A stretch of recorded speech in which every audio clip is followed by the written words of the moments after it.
मुजफ्फराबाद और मीरपुर से निकलता हुआ रियासत जम्मू और कश्मीर के उस पार जाता तो यहाँ इनको पता चलता कि ये महाजरीन के साथ इतनी बड़ी ज्यादती कैसे करते हैं। इन्होंने भेड़ बकरियां समझा हुआ है। हम इतने बेवकूफ नहीं है। हमारे यहाँ कुछ रोशनदार के लोग मौजूद है, हमें भी ये मालूम है। आप सबसे गुजारिश ये है कि अगर आपको ये महाजरीन नहीं संभाले जाते, मैं स्टेज की वसादत से कहता हूँ, ये बॉर्डर जैसे बात हुई खोले, इज्जत के साथ मेरे साथ लगाए और ये जितना पंडाल है मैं अपनी बाप दादा की जगीर में बसाऊंगा जाके। ये खाने बदोश वहां भी नहीं थे। बात समझने की कोशिश करें, बातों को समझने की कोशिश करें। हमारा जो कोटा है वो कोटा था जो इन महाजरीन को एक ऑक्सीजन देता था। क्या जालिमों वो भी छीन लिया? ये वर्किंग कमेटी 2 साल से महाजरीन के हकूक के लिए लड़ है। आपको शर्म नहीं आती? या आप कौन सी जुबान समझते हैं? हमें वो बताइएगा कि जो जुबान आप समझते हैं, हम उस जुबान में आपके साथ बात करें, लेकिन हम अदब के साथ कहना चाहते हैं। हम अपने अदारों को, अपने मोहसिनदारों को बिलखसूस से कहना चाहते हैं कि ये जो लॉन्डी सी एक छोटी सी है ना असेंबली, यहाँ सुना जाता है ये बेकारियों की असेंबली है। यहाँ 53 बेकारी बैठे हुए हैं कोई, तो आप उनको कंट्रोल करें। सूबेदार साहब क्या वारदार साहब भेजे या कोई कर्नल साहब भेजे, उनको समझाएं, उनको समझाने की कोशिश करें।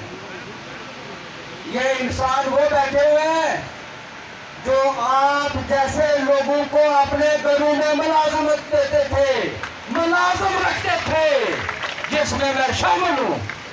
आप मैं आपको मुलाजमत दूंगा, चले रजौरी मेरे पास।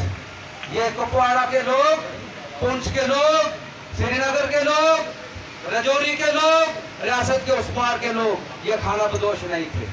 अल्लाह के फजल और करम से ये खाने पीने वाले और जगीरदार किस्म के ये दुनिया बैठी है, इज्जतदार लोग बैठे हैं। तो मैं चूंकि बहुत सी बातें करनी थी, लेकिन मैं इतना पैगाम देना चाहूंगा कि महाजरीन के साथ जुल्म मत करो। महाजरीन आपकी बका की जंग लड़ते लड़ते बॉर्डर के इस पार आए। महाजरीन वर्किंग कमेटी ने ये बेकारियों की जो टीम है इनके पास भी गए। महाजरीन वर्किंग कमेटी चीफ सेक्रेटरी के पास गई। महाजरीन वर्किंग कमेटी महकमे के पास भी गई।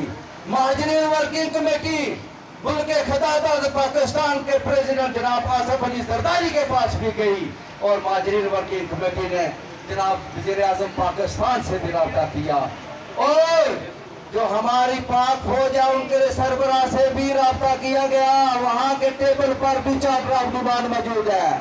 तो मैं ये कहने पर मजबूर हूं कि आप बताएं कि इसके ऊपर कौन सा अदारा है जो हम जाना चाहें, जहां हमें इंसाफ मिले। या तो यूएनओ के हवाला करें, फिर आपके ऊपर यूएनओ है, तो दूसरी तरफ जैसे हमारे भाई हामिद साहब ने कहा, फिर एक वो रास्ता है।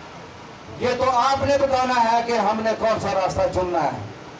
हमने जो रास्ता चुना वर्किंग कमेटी ने, वो एक बहुत ही प्यारा, पुरअमन, पुरखलूस और अपने वसाइल, अपने हकूक वो आप तक पहुंचाए और आपसे गुजारिश की। लेकिन आपने हमारी वर्किंग कमेटी को बहुत कमजोर समझा। तो वर्किंग कमेटी की क़यादत जहां मौजूद है, अगर वर्किंग कमेटी ने मुजफ्फराबाद से ऐलान किया तो इंशाअल्लाह ताला मीरपुर तक सड़कें ब्लॉक होंगी।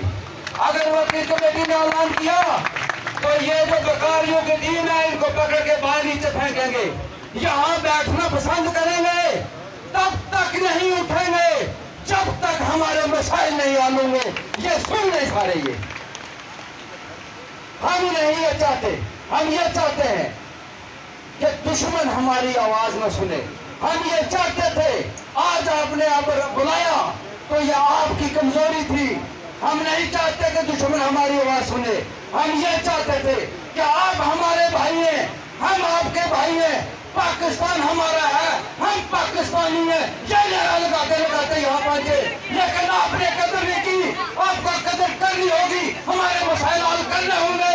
अगर आपने हमारे मसाइल हल नहीं किए तो इंशाअल्लाह ताला मेरी इनके जवाब पत्थर से देंगे और अपना हक लेना जानते हैं, उस अंदाज से लेंगे कि मुजफ्फराबाद की सड़कों पर या तो नाचे उठेगी या अपना हक लेके तो उठेंगे।